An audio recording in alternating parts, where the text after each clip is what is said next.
La neuvième énigme, la 560. Ad Augusta per Augusta est le titre de l'énigme. Ce titre évoque une pièce de théâtre de Victor Hugo. Cette phrase signifie à des résultats grandioses par des voies étroites. C'est une phrase prononcée dans la pièce de théâtre Hernani. Hernani est également une ville en Espagne. Quand, à Carusberg, tu auras Albion dans le dos, cherche l'ouverture qui révèle la lumière céleste.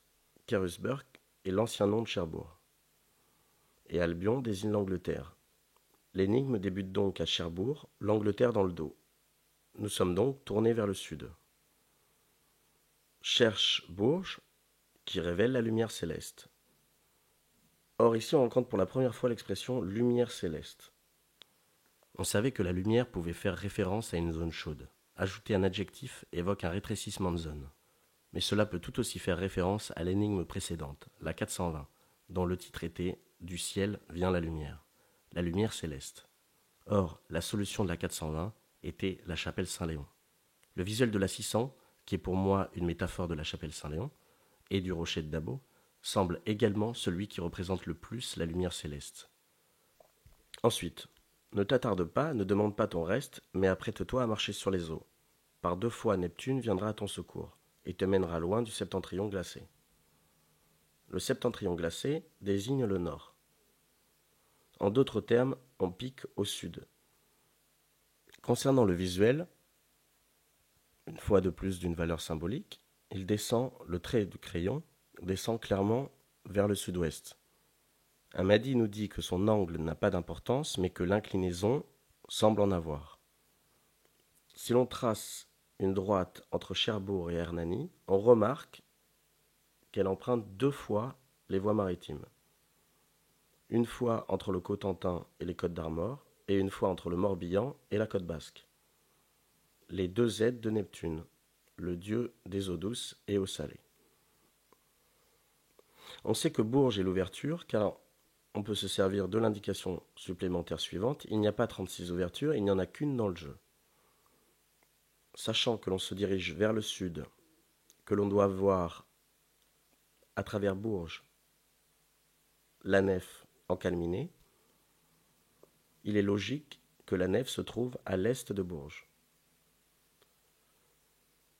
Nef encalminée est l'anagramme de nez clé en main. Or, il existe une indication supplémentaire très importante. Nez clé en main dans la 600, tu la retrouveras dans la 560. Cette indication supplémentaire établit une corrélation entre la 600 et son navire noir perché, et la 560 et la nef encalminée. Concernant l'expression nef encalminée, au sens premier, nef signifie navire, mais également vaisseau. En architecture, la nef est aussi une description d'une salle particulière dans une église. Il y a donc un mélange entre église et navire. Encalminé signifie immobilisé. On le dit généralement d'un voilier immobilisé en absence de vent ou à l'abri dans une crique. Nef encalminé décrirait donc un navire à connotation religieuse qui serait immobilisé. Mais Amadi nous dit également que cette description n'est pas son nom officiel, n'est pas le nom officiel de ce que représente la nef, mais que cette expression est plus parlante que le nom officiel. Cette expression décrit mieux la chose que son nom officiel. Il est donc très facile d'imaginer que la chapelle Saint-Léon est cette nef encalminée.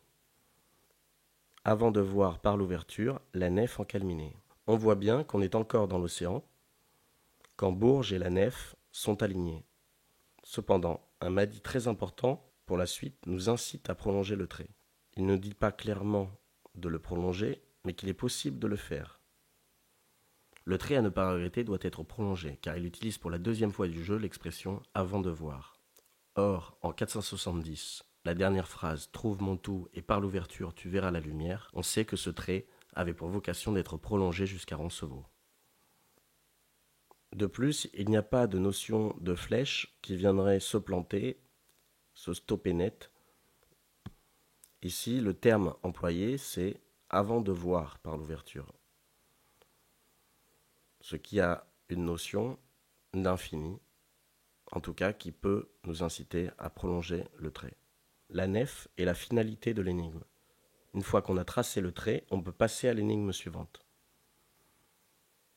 On va s'attarder quelques instants sur la chapelle Saint-Léon et voir 5 éléments majeurs qui font de la chapelle Saint-Léon une nef indiscutable. On trouve dans les énigmes au moins 4 descriptions physiques de la chapelle. Nef encalminée, spirale à 4 centres, navire noir perché, clé en main.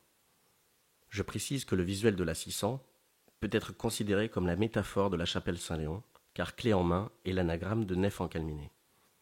Donc il y a toutes les raisons de penser que le visuel est une métaphore de la chapelle Saint-Léon surplombant son rocher. J'en profite pour rappeler que Max est né à Sarreguemines, également en Moselle, à environ 50 km de Dabo. Le dernier élément indiscutable, si l'on nommait toutes les distances qui menaient au mètre près au rocher, sont les 650 mètres d'altitude donnés par la 420, qui est une description physique de l'endroit et l'altitude exacte de la chapelle. Concernant le visuel de l'énigme B. En effet, pour moi, la statue religieuse représente la chapelle Saint-Léon de Dabo. J'explique. Pourquoi, alors qu'il s'agit du visuel de la première énigme, l'arc-en-ciel est à gauche et la lumière blanche à droite, alors que cela devrait être l'inverse puisqu'on est dans début de jeu, et de la lumière blanche, de l'énigme B, découlent toutes les autres. Parce que la B a 2 significations. L'arc-en-ciel est là pour nous faire penser à la décomposition des couleurs, mais la B est une métaphore du jeu. En effet, l'arc-en-ciel est une métaphore des énigmes qui convergent tout en un point, la nef encalminée. Donc, si le rocher de Dabo est une fausse piste, ça veut dire que les énigmes mentent, et qu'il existe une vraie piste cohérente en parallèle qui n'a jamais été trouvée en 25 ans, alors que la chasse n'était censée durer qu'1 an. Cela voudrait dire également que les IS mentent, ce qui est impossible. Dans la 10e énigme, la 650, on va voir pourquoi la pierre Saint-Martin dans la forêt de Dabo et les 2 bornes qui lui font face sont les sentinelles.